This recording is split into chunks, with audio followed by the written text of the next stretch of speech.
¿Quién es Piaget, no? De alguna manera podemos, una pequeña introducción que pudiera hacer es que esta obra, la obra piagetiana, también así conocida, es un punto de partida para quienes nos dedicamos a la cuestión educativa, ¿no? A las enseñanzas de las ciencias en las escuelas, en educación, quienes queremos tratar de interpretar un poquito las dificultades que tienen los jóvenes, ¿no? En comprender el mundo social, el mundo natural. De alguna manera, la teoría piagetana me ayuda o nos ayuda a detectar en qué momento la evolución intelectual, en qué momento de la evolución intelectual está en este caso el pequeño, ¿no? Los niños, ¿sí? Y hacia dónde tengo que trabajar para pues apuntar, buscar el momento, buscar la etapa para un mejor aprendizaje, para estimularle el desarrollo cognitivo al pequeño, al niño. Esto es prácticamente la idea también de Piaget, que va a ser con el tiempo. La psicología genética en Piaget, decíamos, o bueno, es la teoría que él también sustenta. Esta nos va a permitir tener un poquito más en cuenta cuáles son los errores de los pequeños, de los adolescentes, pero ya no para castigarlos, ¿no? Sino para ver en qué camino se puede establecer un mejor aprendizaje. La idea fundamental de él era fundar una teoría del conocimiento, pero basada en una investigación biológica. Y él se pregunta, dice, bueno, ¿por qué los niños incurren siempre en el mismo error? ¿Sí? En los mismos errores frente, por ejemplo, a los problemas lógicos, ¿no? El todo en las partes y el todo, etcétera. Dice él, ¿por qué están los pequeños e incurren en el mismo error? Entonces él trata de dar, dice, bueno, pues su teoría del conocimiento de Piaget, esta epistemología, va a estar basada en el estudio de su génesis, de esta evolución genética. Y esto conlleva el eterno problema del conocimiento. ¿Qué es conocer? ¿Cómo se conoce? Esto lo va a llevar a su gran hipótesis, ¿no? Que él plantea. Y él dice, el modo espontáneo en que los niños construyen su conocimiento es paralelo al devenir del conocimiento científico. El científico lo hace con todas sus ideas y su conocimiento previo, pero el niño lo hace desde la cuestión ordinaria, ¿no? Pero él pone en paralelo esta forma de acercarse al conocimiento. En este sentido también la filosofía es muy importante porque el niño se pregunta qué es conocer, por qué esto. En sus estadios, en sus etapas que va a proponer Piaget, va a incluir uno donde la pregunta del niño ¿por qué? ¿Por qué? ¿Por qué? ¿Por qué? Etcétera, ¿no?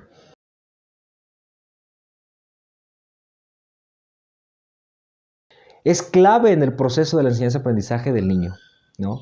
Porque, de hecho, el Centro Internacional de Genética, de Epistemología Genética, la década de los 60 aborda el problema del conocimiento, aborda el problema del aprendizaje. Y Piaget dice, bueno, si usted quiere que el niño aprenda, dice Piaget, debe conocer dos leyes en él.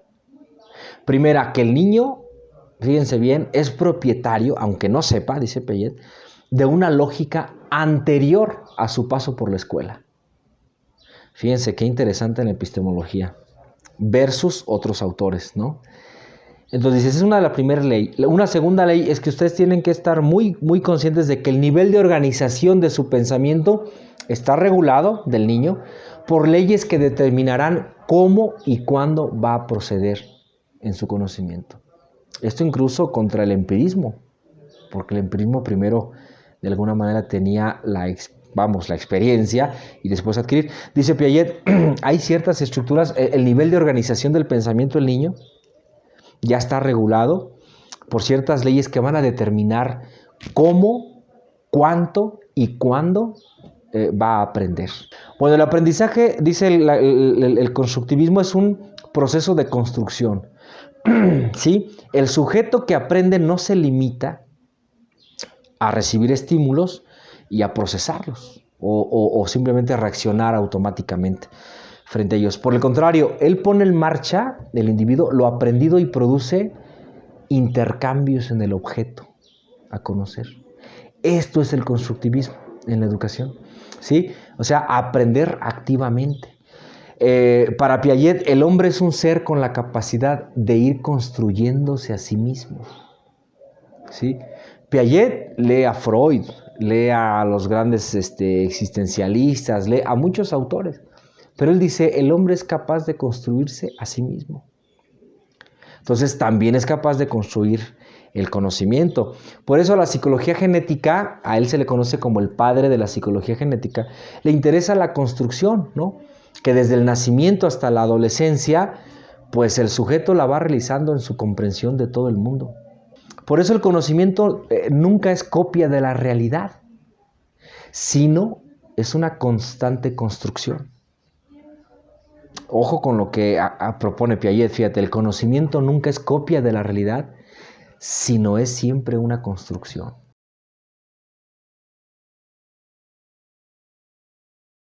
En 4 estadios fundamentales, ¿no? Uno de los grandes estadios fundamentales es el que él va a manejar de los 0 aproximadamente a los 2 años, que él le va a llamar el sensorio motriz, ¿no? Sensorio motriz. Aquí el pensamiento se expresa en actos. El niño expresa su pensamiento, pero en actos, ¿no? En acciones, acción sobre lo presente. No hay una representación, ¿no? Cuando esta representación aparece, entonces el pequeño pasa a otra etapa, a la siguiente etapa. ¿Sí? Aquí hay una verdadera revolución copernicana, dice Piaget. ¿Por qué? Bueno, porque hay percepciones, hay movimientos. El niño conquista todo su universo práctico por medio de estos movimientos. Todo lo que le rodea, ¿no? Es conquistado por el pequeño, desde papá, mamá, los objetos que se le... En fin, hay reflejos, hay una cierta organización de percepciones, una inteligencia sensorio-motriz, ¿no? Luego viene otro periodo, que es el estadio de la inteligencia representativa o de alguna manera preoperatoria, que esta aparece a partir de los 2 años hasta los 6, 7 años, señala Piaget. Y en este estadio, pues, y de alguna manera hay diversas conductas que van indicando la posibilidad que tienen los niños de reemplazar en el pensamiento un objeto, ¿sí? Por una representación ya simbólica. Ya aparece aquí la cuestión simbólica. Eso es justamente lo que hace posible que el lenguaje, el manejo del símbolo. Y entonces aquí aparece el lenguaje.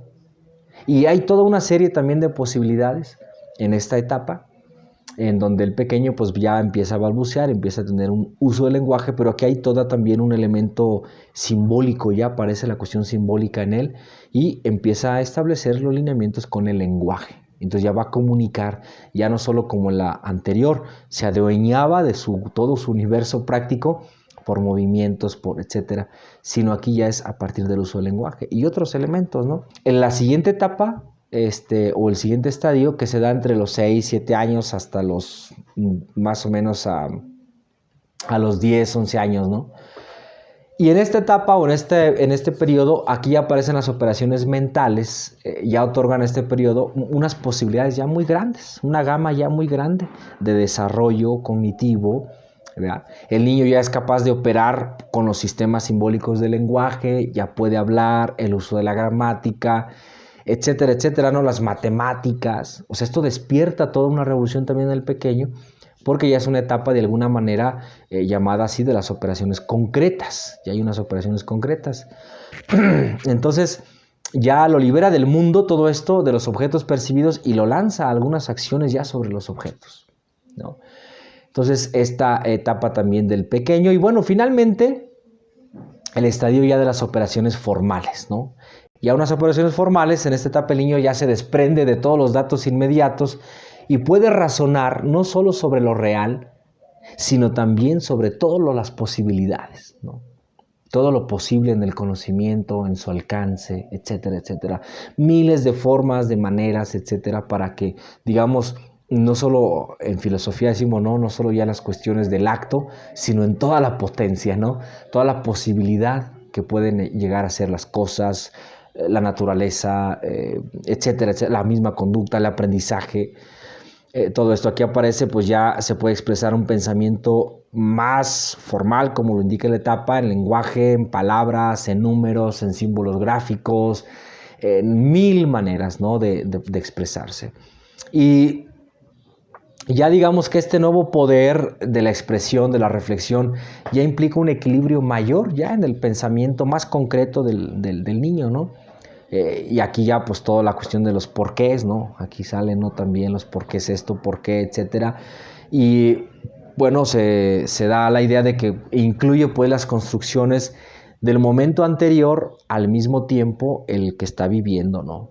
Entonces ya empieza a hilar este tipo de pensamientos en esta ya etapa, de alguna manera, de esta operación formal. En fin, pues grosso modo podríamos decir que este sería como la visión propia de Piaget, del constructivismo y un poquito sus etapas.